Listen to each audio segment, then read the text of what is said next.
1:30, so I'll go ahead and get started. Good afternoon, everyone, and thank you for taking the time to join us today for the pre-submittal meeting for the Woodlawn and Washington Park Vacant City Assets RFP.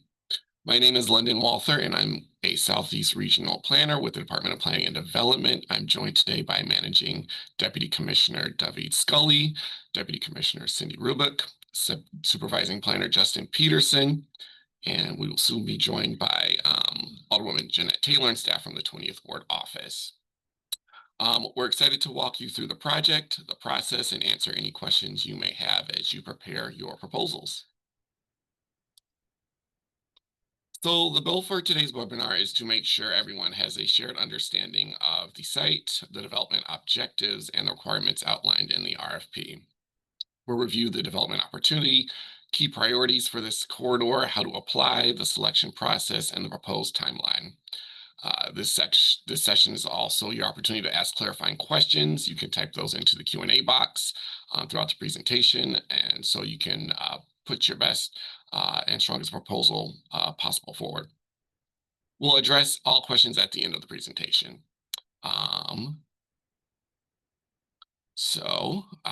We'll start off with some development context. Clusters A and B are located in the Woodlawn community area, and Cluster C is in Washington Park. And both communities have seen significant city investment and development in recent years.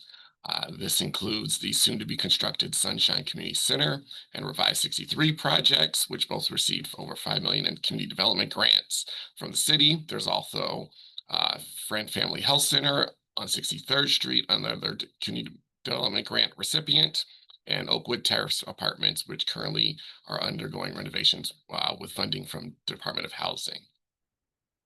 And these are just a few examples of the many city-supported projects happening in the area. With these sites, you're also in close proximity to Washington Park, the University of Chicago, which serves over 20,000 students and faculty, and Jackson Park, which of course includes the future Obama Presidential Center, which is expected to be completed next year.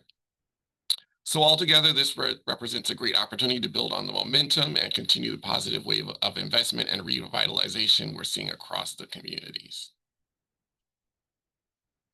So just to give a quick overview of the three clusters in this RFP, all of which are partially improved with currently vacant structures.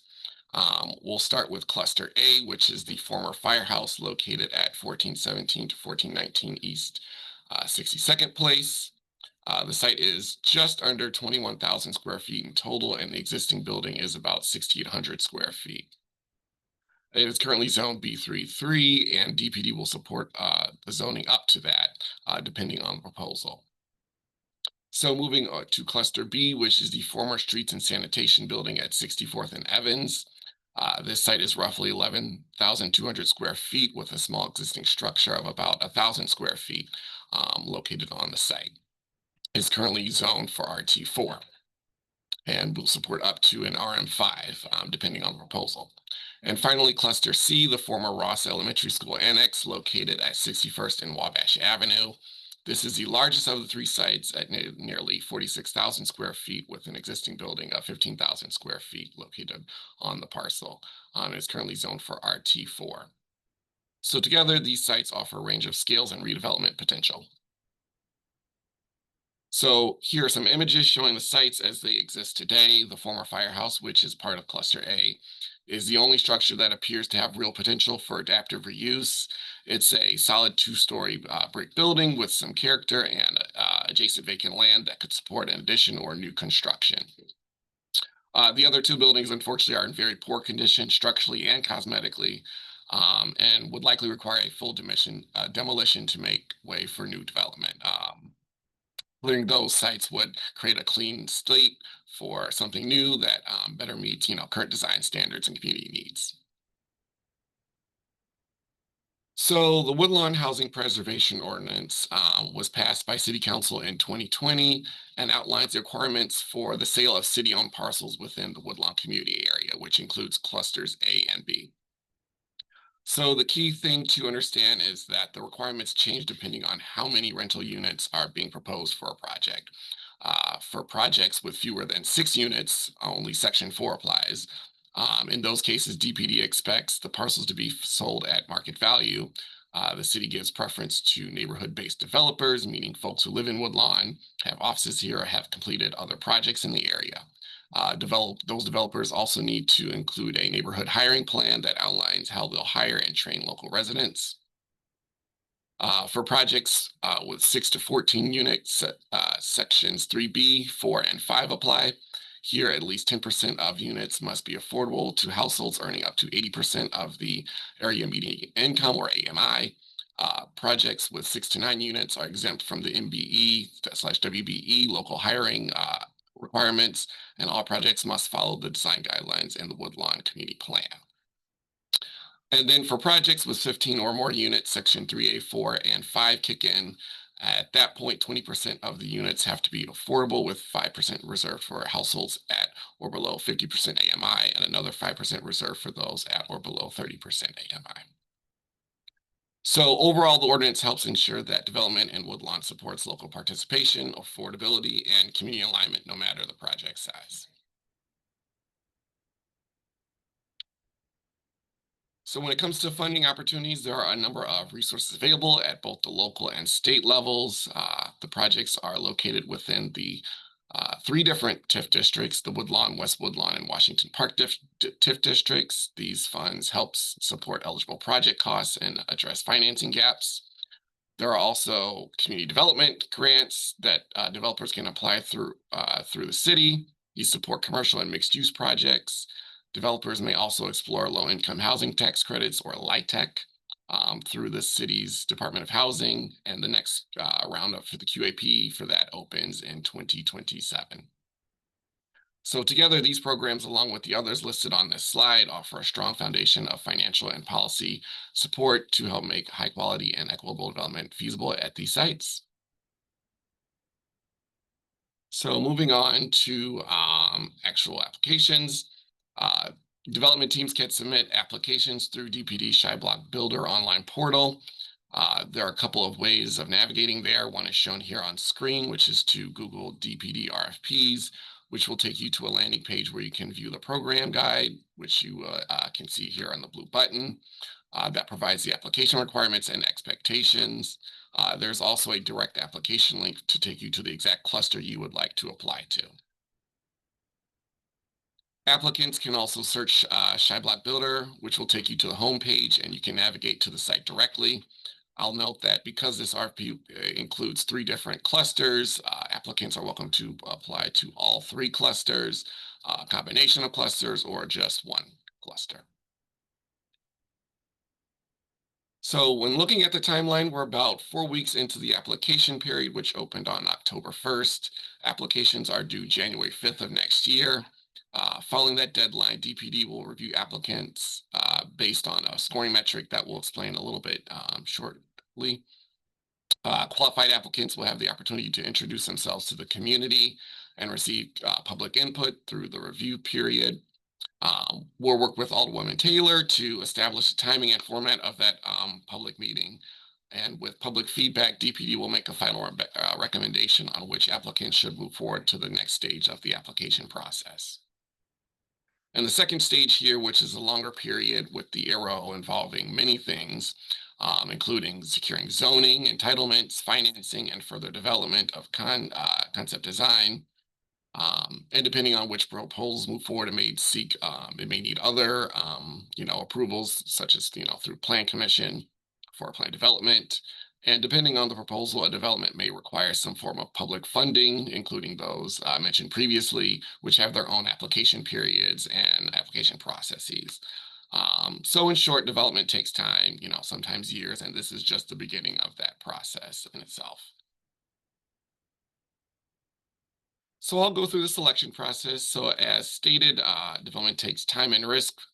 So that's why the initial application is weighed heavily towards a demonstration of prior experience, the financial feasibility, and the development team's capacity to secure entitlements and financing moving forward. After our initial review, DPD will work with Alderwoman Taylor, as I stated, on a public meeting to review public feedback, which will also be a factor in our final recommendation on which applications to move forward with. So to shift gears for a minute, Why are we emphasizing equitable transit-oriented development? And why are we focusing on housing and commercial uses close to transit? So the goal here is really to address several things at once. First is the affordable housing crisis, which we all know is a major issue across the country. Second, to improve access to goods and services.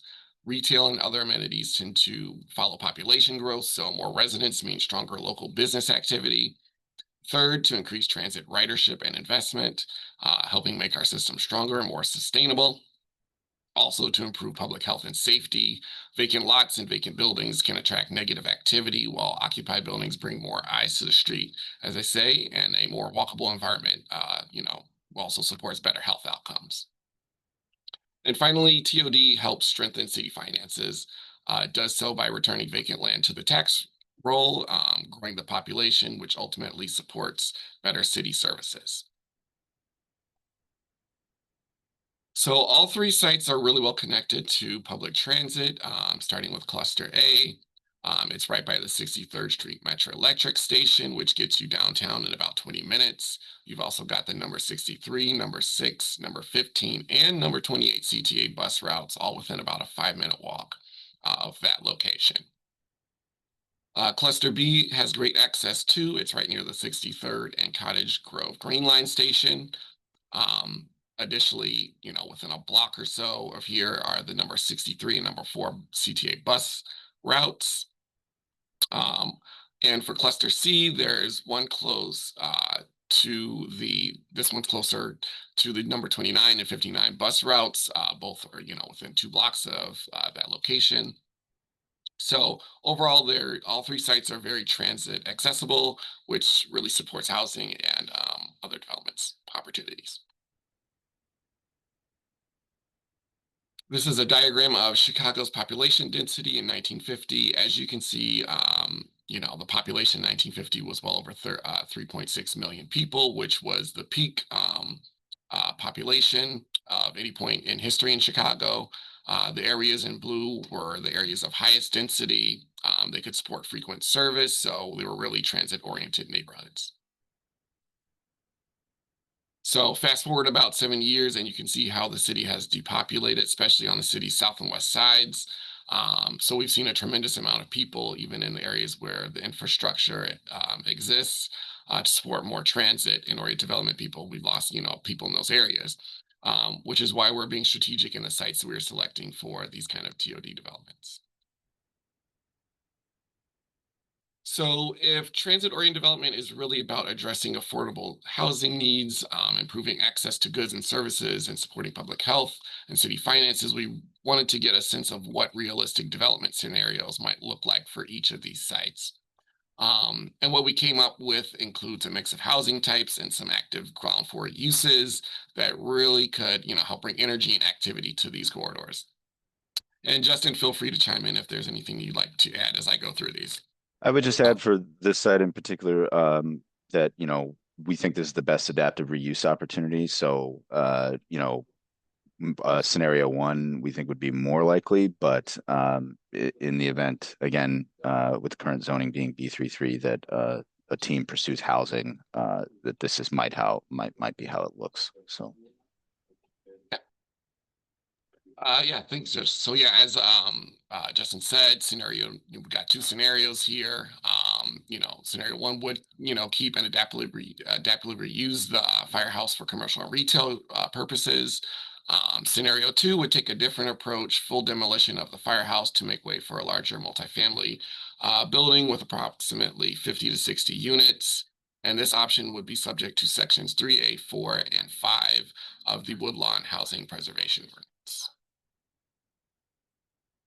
So for clusters B, we're showing 3 potential development scenarios here.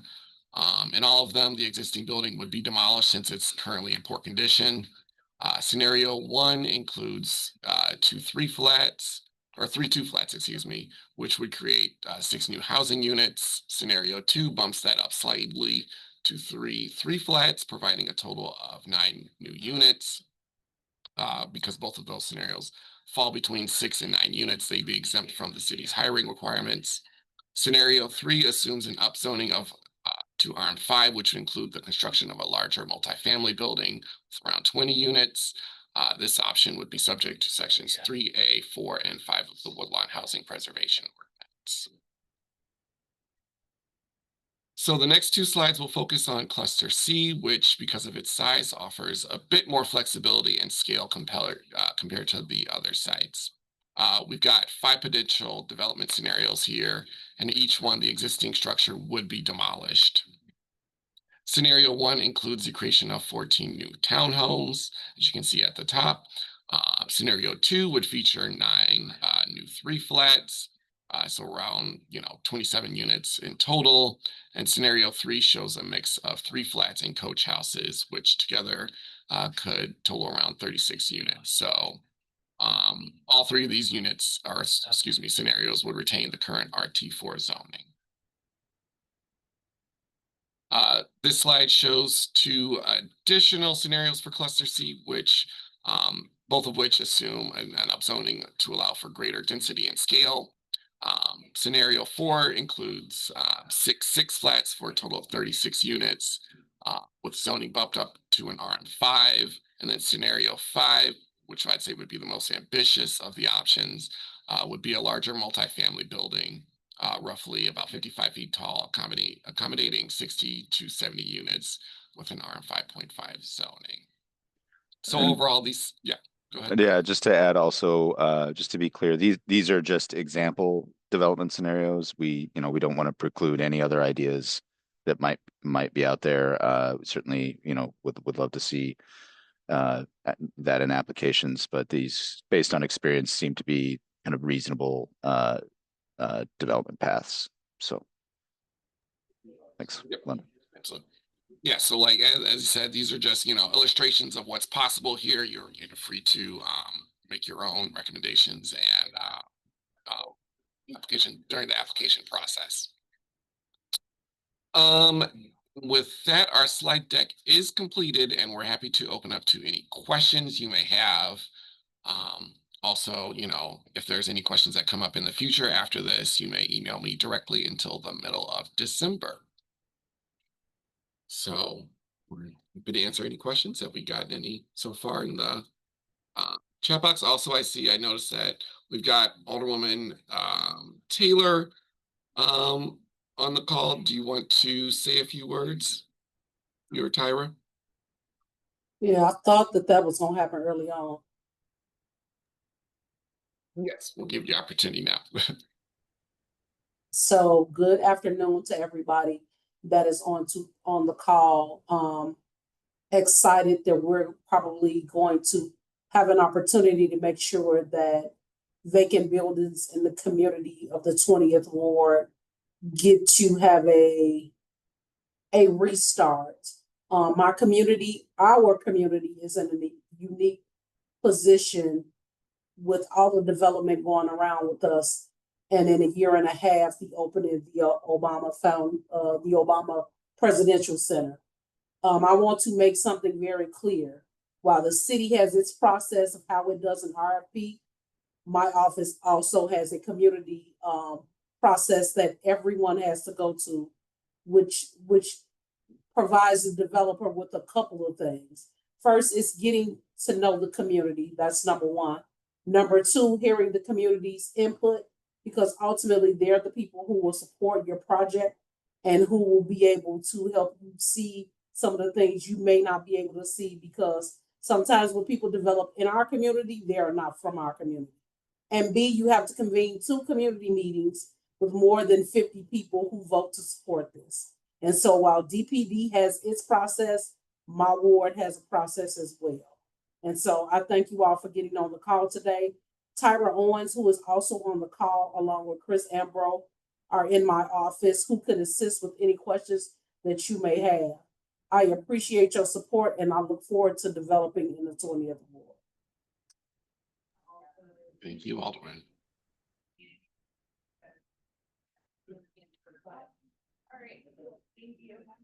Do we have any questions so far? I can't see the screen, so. Nothing in so far. Just a reminder to everyone, you can submit any questions you have to the Q&A function in Zoom.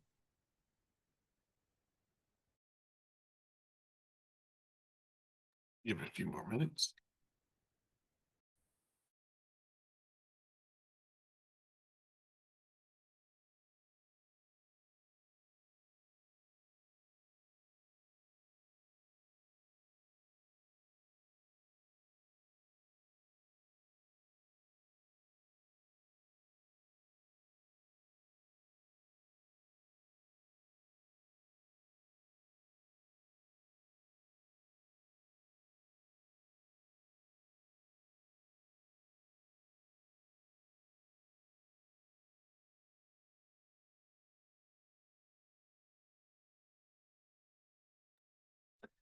We just got one in now. The question is asking if we will offer access to the Cluster A building to help properly create a budget.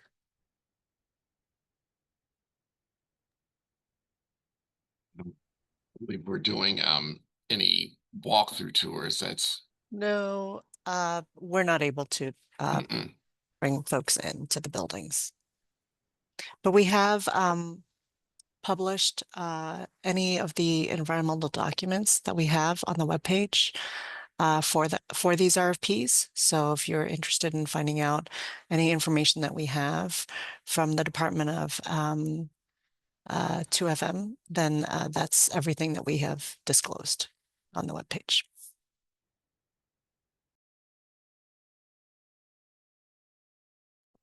Another question is asking, are any of these sites brownfield sites? I mean, that's a general term. They would all be considered brownfield in the sense that they're existing buildings located there. So yeah, they would have, as we noted, 2 out of the 3 we would expect to be, demolished, the existing buildings, because they're in such poor condition. But yes, we would hope, the firehouse could be reused.